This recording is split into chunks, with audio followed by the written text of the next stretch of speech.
Hoping for another term in the U.S. House of Representatives. That's a seat he's occupied for nearly a decade. Well, the Port Wentworth native has served Georgia's 1st congressional district since 2015. He says there's more work to be done. Madeline Hunt sat down with the congressman to hear what he hopes to accomplish if he's reelected. Mr. Carter, thank you so much for sitting down with us today. Sure. We really appreciate you taking the time to come and speak with us. Tell me about your campaign. You're running for re-election. What makes this year's running different?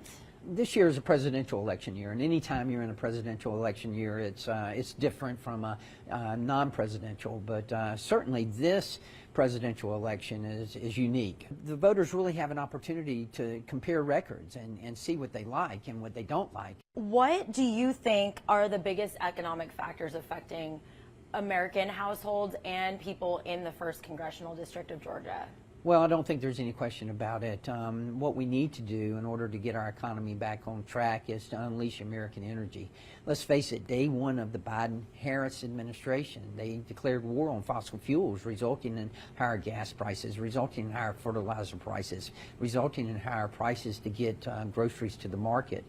All of those things have led to the inflation that we're suffering from right now. People need to tune out the noise. Forget about he said this about her, or she said this about him. Concentrate on policy. It is about policy. And I would submit to you that the policies of the Trump administration 4 years ago were working. Our economy was humming. We had the economy going. Inflation was low. People had more money in their pocket.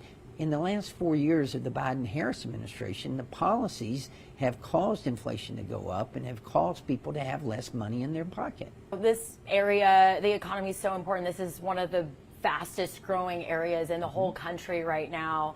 Can you speak to the future that you see regarding that for the 1st Congressional District of Georgia? Manufacturing is big in our area, and with good reason.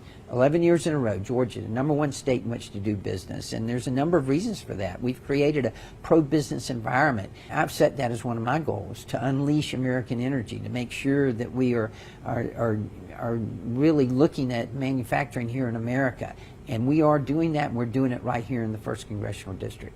How do you plan to make healthcare more accessible, especially for our rural communities that are in this district?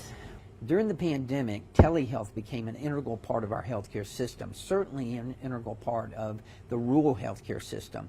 And I am the sponsor of the Telehealth Modernization Act, which will extend the changes that were made to telehealth rules and regulations for 2 more years. That's extremely important that we get that passed. Another topic that has been talked about so much on the national stage, abortion. I am obviously pro-life and unapologetically pro-life. I believe in the sanctity of life. I do believe in the exemptions. I do believe that there should be an exception for when the life of the mother is in danger and for rape and incest. What makes you the better candidate? Why should people vote you back into office? This is my home. This is where I've lived all my life and where I intend to live the rest of my life. And it's an honor to serve in Congress, but it's a special honor when you represent the area in which you grew up in.